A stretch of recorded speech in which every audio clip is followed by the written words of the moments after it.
کیا عمل کرنا ہے اس سلسلے میں تھوڑی سی بات آپ کے سامنے آ جائے تاکہ ہمارا وقت صحیح طور سے گزر سکے۔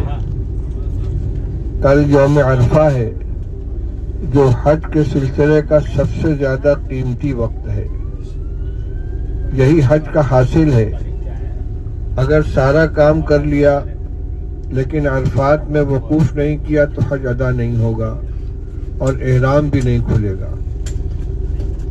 آج ہم لوگ انشاءاللہ رات میں پہنچ جائیں گے۔ اس وقت سے لے کر کل ظہر کا وقت شروع ہونے تک کوئی خاص عمل نہیں ہے، بس فجر کی نماز اپنے وقت پر ادا کرنا ہے اور اس کے بعد اپنی ضروریات پوری کرنی ہے، کھانا کھائیں، آرام کریں، اگر کوئی غسل کرنا چاہے غسل کر لے، لیکن جب ظہر کا وقت شروع ہو جائے گا اس وقت سے لے کر سورج ڈوبنے تک کا وقت اصل وقوف عرفہ کا وقت ہے۔ اس میں کیا کرنا ہے اس کو غور سے سن لیجئے۔ پہلے سے وضو کر کے تیار رہنا ہوگا، اپنی جگہ پر مصلی بچھا کر تسبیح لے کر بیٹھ جائیں۔ ظہر کی نماز ادا کرنے کے بعد ظہر کی نماز اپنے وقت پر ہوگی اذان اور اقامت کے ساتھ۔ مرد حضرات آگے جماعت کر کے نماز پڑھ لیں گے، خواتین اپنی اپنی نماز پڑھیں گی۔ 2 رکعت ظہر کی نماز صرف پڑھنی ہے۔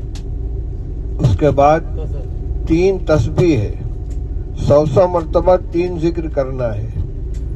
100 مرتبہ لا الہ الا اللہ وحدہ لا شریک لہ لہ الملک ولہ الحمد یحیی ویمیت وہو علی کل شیء قدیر۔ لا الہ الا اللہ وحدہ لا شریک لہ لہ الملک ولہ الحمد یحیی ویمیت وہو علی کل شیء قدیر۔ اس کو چوتھا کلمہ کہتے ہیں۔ 100 مرتبہ اس کو پڑھنا ہے۔ پھر اعوذ باللہ من الشیطان الرجیم، بسم اللہ الرحمن الرحیم، قل هو اللہ احد اللہ الصمد لم یلد ولم یولد ولم یکن لہ کفوا احد۔ بسم اللہ الرحمن الرحیم، قل هو اللہ احد اللہ الصمد لم یلد ولم یولد ولم یکن لہ کفوا احد۔ شروع میں 1 مرتبہ اعوذ باللہ من الشیطان الرجیم اور ہر مرتبہ بسم اللہ الرحمن الرحیم کے ساتھ 100 مرتبہ قل هو اللہ کی سورت پڑھنی، جس کو سورہ اخلاص کہتے ہیں۔ اس کے بعد 100 مرتبہ درود پڑھنا ہے۔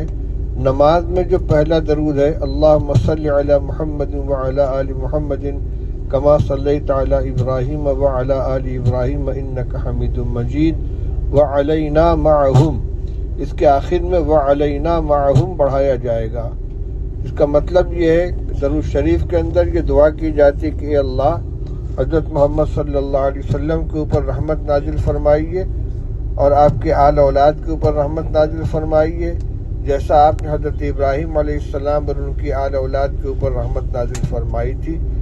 یہاں تک تو درود نماز کے اندر پڑھا جاتا ہے، اس کے آخر میں بڑھایا جاتا ہے وعلینا معہم، یعنی ان کے ساتھ ہمارے اوپر بھی رحمت نازل فرمائیے۔ اللہم صلی علی محمد وعلی آل محمد کما صلیت علی ابراہیم وعلی آل ابراہیم انک حمید مجید وعلینا معہم۔ 100 مرتبہ تینوں تسبیح پڑھ لینے کے بعد دعا ہوگی۔ 1 مرتبہ تو کوئی دعا کرا دے گا، اجتماعی دعا ہو جائے گی اور اس کے بعد اپنی اپنی دعا میں مشغول رہیں، دین دنیا کی جتنی ضرورتیں ہیں سب مانگیں۔ ہماری بہنیں جو نماز نہیں پڑھ رہی ہیں وہ قل هو اللہ احد کی صورت نہیں پڑھیں گی، لیکن درود شریف اور چوتھا کلمہ لا الہ الا اللہ وحدہ لا شریک لہ لہ الملک ولہ الحمد یحیی ویمیت وہو علی کل شیء قدیر پڑھیں گی۔ اور جو وقت بچے گا تو اس میں سبحان اللہ والحمد للہ ولا الہ الا اللہ واللہ اکبر ولا حول ولا قوۃ الا باللہ العلی العظیم اس کا ورد کریں۔ ابھی اور وقت اگر بچ گیا دعا سے پہلے تو کوئی بھی ذکر کریں، لا الہ الا اللہ لا الہ الا اللہ لا الہ الا اللہ محمد رسول اللہ سبحان اللہ الحمدللہ اللہ اکبر، کوئی نہ کوئی ذکر کریں۔ اس کے بعد پھر دعا ہوگی۔ دعا اجتماعی ہو جانے کے بعد اپنی اپنی دعا میں مشغول رہیں۔ کھانے وغیرہ کی ضرورت سے پہلے ہی فارغ ہو جانا چاہیے تاکہ جو وقت ہم کو عبادت کا ملے اس کے اندر دوسرا کام نہ کرنا پڑے۔ نیند کا تقاضا ہو، چونکہ لمبا وقت ہے ظہر سے لے کر مغرب تک کا، تو تھوڑا سا آرام بھی کر سکتے ہیں، لیکن زیادہ وقت آرام کرنے میں، کھانے پینے میں صرف نہیں کرنا چاہیے، دعاؤں میں وقت اپنا گزارنا چاہیے۔ دعائیں کرنے سے تھکنا نہیں چاہیے، یہ بہت قیمتی وقت ہے، اس میں اللہ تعالیٰ تمام دعائیں قبول فرماتے ہیں، اور خاص طور سے مغفرت کی دعا کرنی چاہیے۔ بعض روایات سے معلوم ہوتا ہے کہ عرفات کے اندر مغفرت کی دعا کرنے کے بعد بھی اگر کسی کو اپنی مغفرت کا یقین نہ ہو کہ اللہ نے مجھے معاف کر دیا تو وہ گناہ گار ہے۔ اللہ کی رحمت پر پورا بھروسہ مان کر کے، اللہ کی رحمت کا پر بھروسہ کرتے ہوئے اللہ سے معافی مانگنی ہے، ایک ایک گناہ کی سے توبہ کرنی ہے۔ لیکن ایک بات یاد رکھیے کہ استغفار کا مطلب صرف استغفر اللہ پڑھنا نہیں ہوتا، بلکہ توبہ اور استغفار کا مطلب یہ ہے کہ آدمی جن گناہوں میں مبتلا ہے ان گناہوں پر ندامت ہو، شرمندگی ہو، اور ان کے سلسلے میں عزم کرے کہ آئندہ اس گناہ کو ہم نہیں کریں گے، اس کے بعد اللہ سے معافی مانگے، تب یہ توبہ بنتی ہے۔ لیکن اگر گناہ کو چھوڑنے کا ارادہ نہ ہو اور صرف معافی مانگی جائے تو یہ استغفار نہیں ہے۔ اس لیے اللہ کے گھر آئے ہیں اور اتنا قیمتی موقع ملا ہے تو اس کا عزم کریں کہ ہم جن گناہوں میں مبتلا ہیں ان کو چھوڑ دیں۔ اگر کوئی نماز کی پابندی نہیں کرتا تو یہ عزم کرے کہ ہم انشاءاللہ 5 وقت کی نماز پابندی کے ساتھ پڑھیں گے۔ کسی کی اگر عادت غیبت کرنے کی ہے، جھوٹ بولنے کی ہے، چغلی کھانے کی ہے، یہ بہت بڑے گناہ ہیں، ان سے اپنے آپ کو بچانے کی کوشش کرے۔ کوئی خدا نہ خواستہ کسی نشے کا عادی ہے، سود کا معاملہ ہے، تو ان سب سے اپنے آپ کو آزاد کرنے کا عزم کریں اور اللہ تعالیٰ سے معافی مانگیں۔ یہ عمل چلتا رہے گا۔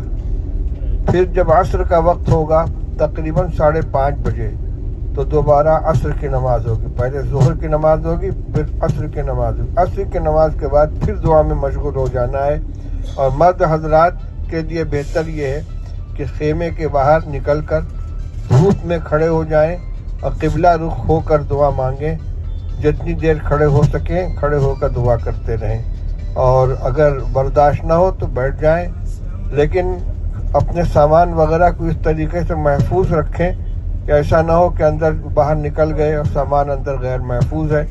عورتوں کے پاس سامان چھوڑ دیں اور باہر نکل کے دعا کریں۔ دعا کا سلسلہ غروب آفتاب تک چلتا رہے گا۔ سورج ڈوب جانے کے بعد عرفات سے مزدلفہ کے لیے روانہ ہونا ہے۔ وہاں جو گروپ کے ذمہ دار لوگ ہیں یہ بسوں کا انتظام کریں گے اور اپنے نگرانی میں بسوں کے اوپر سوار کرائیں گے۔ اس کا خیال رہنا چاہیے اور سب کے لیے دعائیں مانگیں۔ جن لوگوں نے دعاؤں کے لیے کہا ہے اس طریقے سے دعا کریں کہ اللہ جن لوگوں نے ہم سے دعا کی درخواست کی ہے، ان کے جتنی ضرورتیں ہیں، جن مقصدوں کام کے لیے دعا کی درخواست کی ہے، سب میں کامیابی عطا فرما۔ اللہ تعالیٰ سب کی دعاؤں کو قبول فرمائے، سب کے حق کو قبول فرمائے۔ لبیک پڑھتے رہیں، لبیک اللہم لبیک لبیک لا شریک لک لبیک ان الحمد والنعمت لک والملک لا شریک لک۔ ایک بات اور کہنی تھی، کل 9 تاریخ کی فجر سے لے کر 13 تاریخ کے عصر تک تکبیر تشریق بھی پڑھنی ہے، اس لیے کل فجر کی نماز کا سلام پھیرنے کے بعد پہلے تکبیر تشریق پڑھی جائے گی، اللہ اکبر لا الہ الا اللہ واللہ اکبر وللہ الحمد۔ مرد حضرات بلند آواز سے اور خواتین آہستہ سے تکبیر تشریق پڑھیں گی، اس کے بعد پھر لبیک پڑھیں گی، اور ہر نماز کے بعد سلام پھیر کر ایک مرتبہ تکبیر تشریق پڑھی جائے گی، اللہ اکبر لا الہ الا اللہ واللہ اکبر وللہ الحمد، اور اس کے بعد 3 مرتبہ لبیک۔ یہ لبیک تو 10 تاریخ کو یعنی جو کنکری مارنے کے لیے جائیں گے تو کنکری مارنے تک تو لبیک چالو رہے گی، اور جب وہاں پہنچیں گے تو لبیک ختم ہو جائے گی، اس کے بعد باقی ایام میں لبیک نہیں پڑھنا ہے۔ لیکن تکبیر تشریق جو ہے یہ 13 تاریخ تک مینا سے روانہ ہونے کے 1 دن بعد تک عصر تک تکبیر پڑھی جائے گی، جیسے اپنے مقام پر پڑھی جاتی ہے۔ تو کل فجر سے تکبیر تشریق بھی شامل ہو جائے گی ہمارے معمول میں۔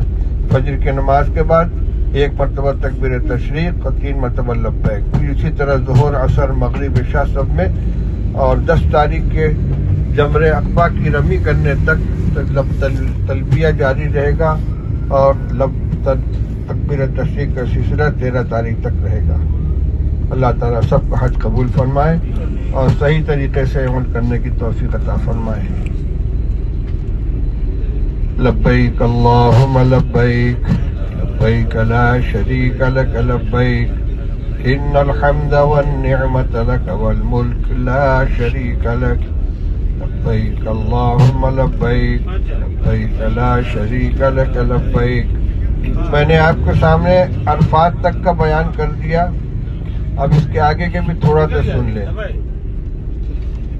9 تاریخ کا دن غروب آفتاب تک سورج ڈوبنے تک عرفات سے گزارنے کے بعد وہاں سے مزدلفہ کی روانگی ہوگی اور امید ہے کہ ٹور والے سواری دیں گے. سواری کے ذریعے سے روانگی ہوگی اور جب عرفات مزدلفہ پہنچ جائیں گے تو وہاں رات ہو چکی ہوگی.